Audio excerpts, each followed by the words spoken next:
So the question is this: most innovation, most substantial innovations address sort of a pain point, an important problem or something like that.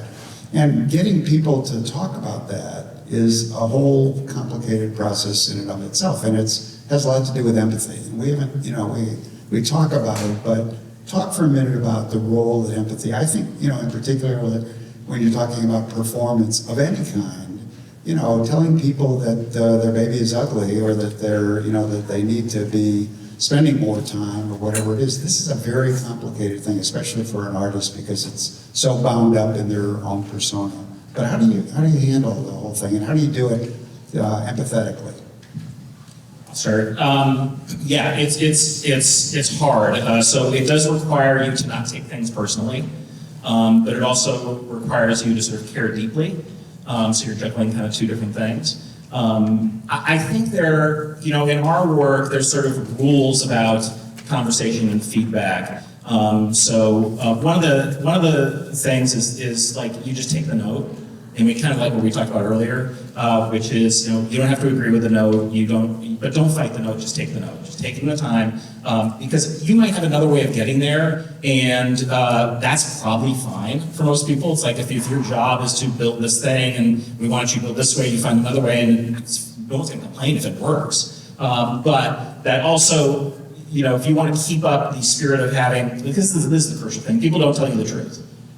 They don't. The way you get to the truth is through a lot of sort of painful stuff that you unearth for someone to finally come out and say something. But it's always, we sort of so over dramatize how bad that's going to be, right? And then we have the difficult conversation, like, it's not so bad. So I think as artists, because we have this like intense feedback thing of audience, they're either laughing or not, or they're applauding or not, and you got to be okay either way. So it's like a callus for all this sort of psycho weirdness of you not getting in the way of the truth that should be coming to you. On design, I think you have to have a little bit of insecurity when you're putting it together and presenting it, because you're not really sure. And I can remember one time when we got on a plane with a model, and I looked, the gal that was with me, we looked at each other and we're like, what are we going to do if they don't like it? Because we don't have any option. And I think that insecurity of really believing what you believe, but not necessarily having the power or whatever to just know you're going to blow your way through is important. And I think that that happens a lot in our profession. Yeah.